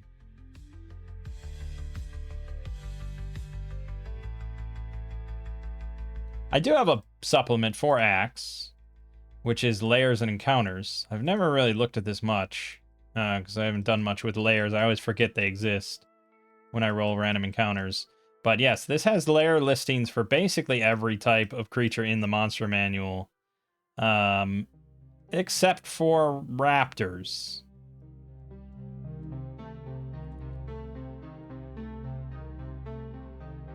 Yeah, it does not appear in here.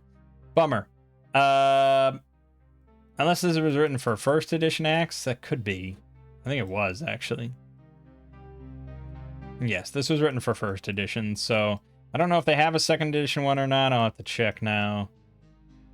This has been sitting here for a while. So, yeah, if I had rolled something that made more sense, but I would imagine Donkey is also not in here. No. Okay. It doesn't really matter. I'm not too concerned, but we'll say it's an owl lair. An airy, if you will. There's no treasure in an owl lair, and there would really almost never be a reason to clear out the lair, because it's just a wild animal. It's not a monster. So, you know, kind of pointless. So we could keep re-rolling until we got something that makes sense, but I'm not overly concerned, and I want to move this along. So let's roll our random encounter, shall we? Whoops, it was the first one. 8. That is nothing. Okay, no encounter for this hex. Nothing in this hex completely.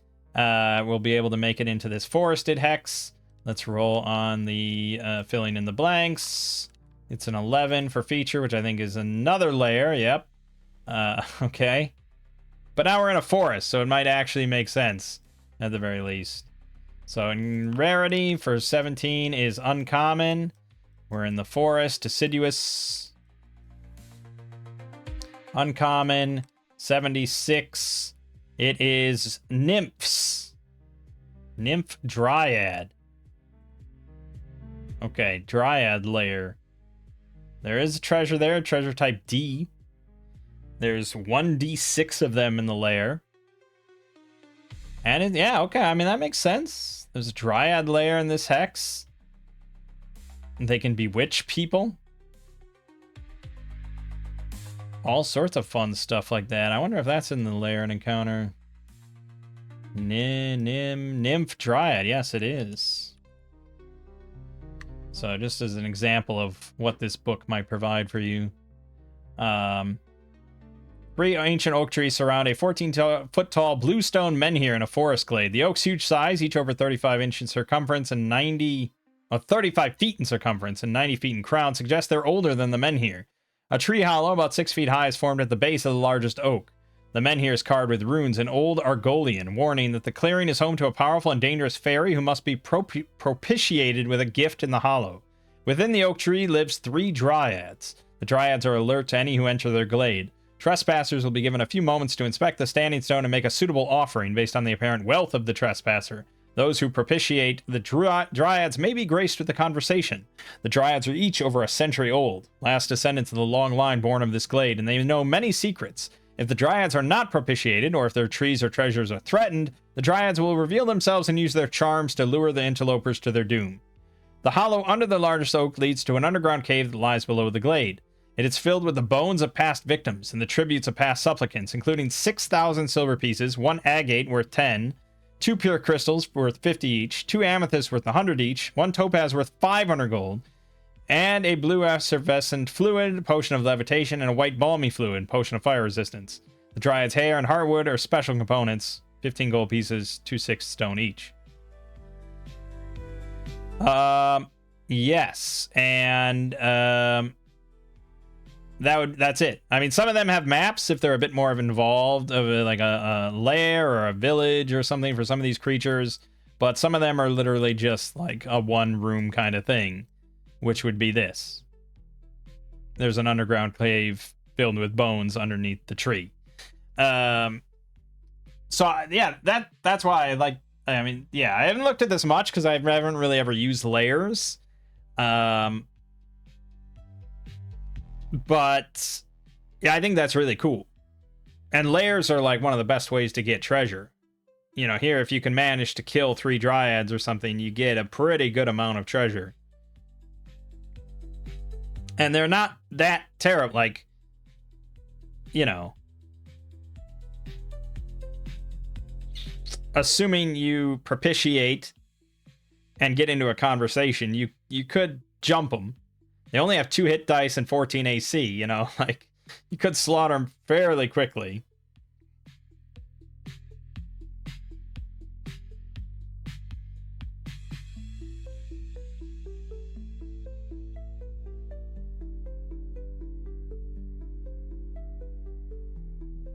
Yeah. Not bad. So I really like that if you are going to use layers, and you should if you're doing a hex crawl, because that's the thing. Like, if you ever roll up randomly some sort of creature of any type, really, there is a layer nearby. Like, adventurers are unique in that they kind of wander far from their homes. Everything has sort of a home location, or at least somewhere they're coming from or traveling to if they're humanoid. So yeah, for most of these things you're going to roll up, especially for monsters, they should have a lair nearby. And that's where the treasure is, and that player should be aware of that. Okay, so we put a dryad layer in this hex. Let's roll our random encounter for this hex, which is unlikely to be dryads. I mean, that's a very slim chance, as you can see, that we're going to roll exactly dryads. But that is something that if we roll a monster encounter now, the DM could just choose, like, hey, let's just make it the dryad place, because that's more interesting now. Because the odds of you rolling that is going to be really slim. But at the same time, you don't have to, because you could add in other things, other layers, there could be other monsters. And it's just if the players deign to search this hex, there's a good chance they'll find that dryad layer. So one of the two ways of doing it. But let's just roll our d20. 18 in the Borderlands is a valuable terrain encounter. Okay. So we roll a d12 for that. It's a 1. It's a cache. I did it again. I rolled the fucking cache. That means that since we're in the woods, it's L and D, I believe, as a treasure cache. It's so crazy.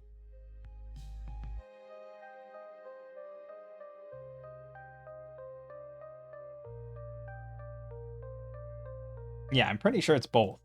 That's how I recall looking it up. So it's L and D for an average of 7,000 gold pieces I just rolled. It's crazy how much that comes up, because that's come up before when we played solo. And it just came up like this last week from my family game. They rolled a cache. And it contained like 34,000 gold, even though it was supposed to contain an average of 5,000. It was insane. It basically like ended the whole campaign. Yeah,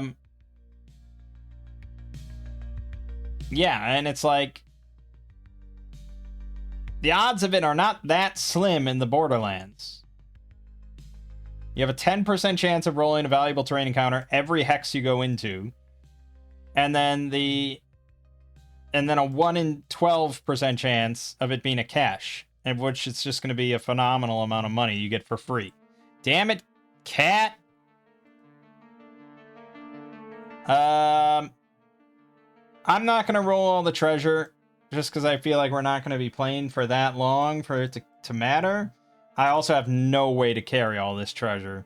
So the only thing I really care about is the magic items. So we're going to roll for the magic items. So it's L.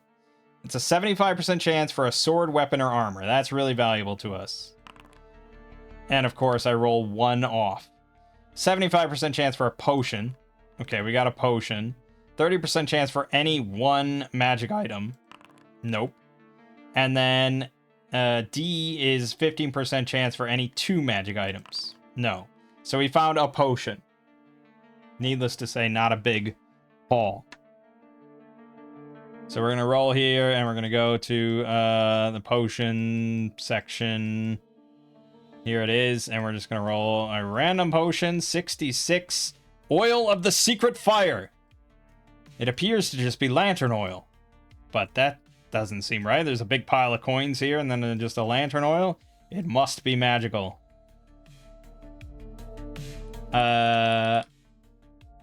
Brings us then to the question of how you want to handle identifying magic items. If you're playing Tales of Urgosa, I usually just do an arcane lore check, or if it's a potion, maybe an apothecary check.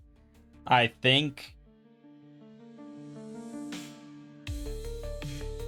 I don't know what Shadowdark players are doing. I imagine since it's a lot of 5e players, they're not doing too much with it.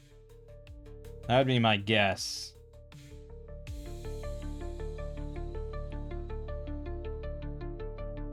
How do you handle identifying potions in your game? My players convinced me to let them taste it, and I use the resulting description to give them hints.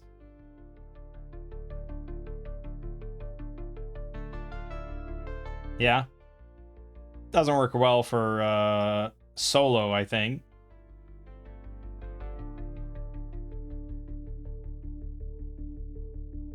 Also doesn't really work if we just think that it's lantern oil until we try it in a lantern, I suppose. What does it actually do? Well, it's sealed with the signet mark of a half-closed eye. It appears to contain good quality lantern oil, which if used normally in a lantern, burns as expected for 4 hours. Great. You'd never really suspect otherwise.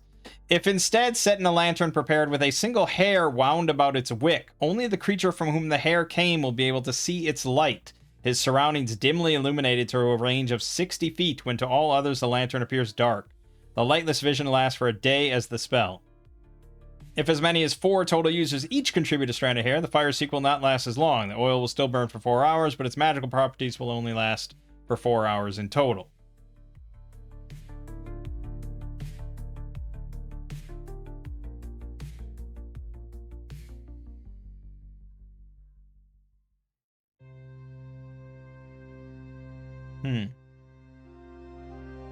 Okay, well, it's an apparent value of 25 gold, and it's a total value of 2,750.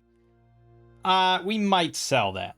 I'm going to add it to Kurathair's inventory as an item, because it sounds cool at least. Oil of the Secret Flame. And we're going to put its value at, just so we remember this, 2,750. Doesn't really answer how I would identify this, though. Oh, there is a detect magic spell. Do I have that? Oh, I do have that. Oh, well, then that solves everything. If you focus for 2 rounds, you discern its general properties. Okay, well, let's cast it. Okay, so he succeeds. He knows that it's now magical. He's going to focus for 2 more rounds. Ooh, we crit. Excellent. We're harvesting luck tokens. I guess crit, I would say. We're good. He's got it. We're good. All right, he knows it's an oil of the secret fire. Yeah, I mean, it could be handy. Could definitely be handy. As a group, we would have lights, even though we'd still be in the dark for others. Or, you know, Scylla could use it for scouting purposes. That could be pretty damn valuable. But 2,750 gold is also pretty darn valuable, if we can get that. But we'll not worry about it. Obviously, I really wanted a +1 dagger or something like that.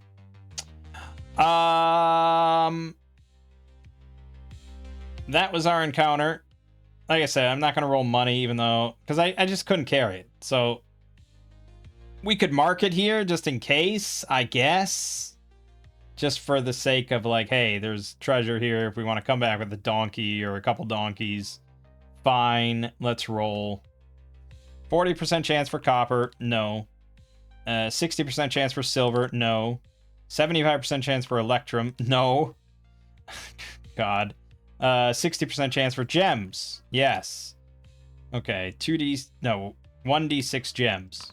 1 fucking gem. I might be able to carry this after all. 40% chance for jewelry, no. We found 1 gem. Oh, well, I guess there's also the Hoarder. Fuck it, I'm just taking my 1 gem and going home. Okay, at least it's a valuable gem. Worth 250. It's a garnet worth 250.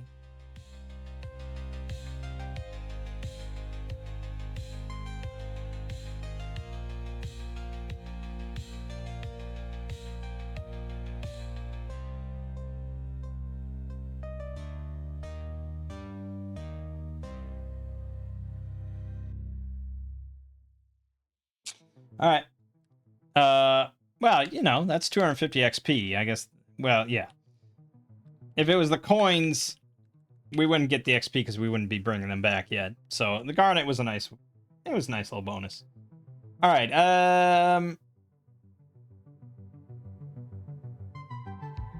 I don't remember where the fuck. Okay, well, I know we were in here.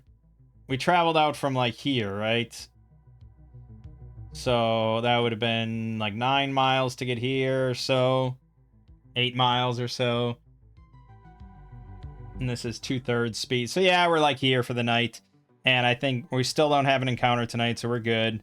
We roll our intelligence. Oh, crit! Another luck token, and we get 3 rations.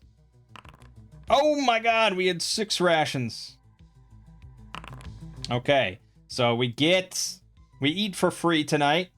And we recover 3 rations. Foraging went well, and we got a luck token. Excellent. Good. All right, the next day then, we are going to roll one last random encounter as we head into the caves of Kaos. So that's going to be a d20. We're going to count this as... I don't know, is this hills? Is this mountains? It's a cave system located in a valley in the Borderlands. Well, you don't have valleys in the grasslands. So I suppose we'll count this as hills. I rolled a 2, though, which I think is nothing. It's nothing. So we're all good. So we've arrived at the caves of Kaos. We see them in the distance. We know this is what we're looking for. It's a hell of a long journey to get here, so hopefully we can do some good work. That's going to have to wait for next time, though. But that covered the second sort of phase of this adventure, the hex crawl on the way there. Now, of course, the caves of Chaos, or the caves of Kaos, you're probably not going to clear out in one go. You're probably going to have to make some trips. And it was quite the journey to get here, wasn't it? We wouldn't have to do the filling in the blanks for each hex on the way back. So it's not going to take nearly as much time. And we could just quickly roll like the 6 encounters plus the 1 nighttime encounter. And if it's just, like you can hand wave some stuff. If you roll like sheep, you're probably just walking by the sheep, Most of this is just grasslands by a river, so it's going to be a lot of civilized encounters that are just mostly nothing. But there could be some funny merchants, or there could be something interesting or dangerous. All sorts of stuff. But yeah, it would be much quicker to go back.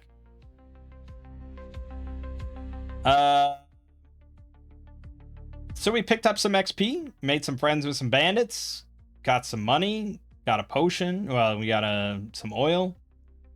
Yeah, not too bad. All right, my name is Mang. This has been Solo Roll Mangging, and I'll see you fine folks in the next part.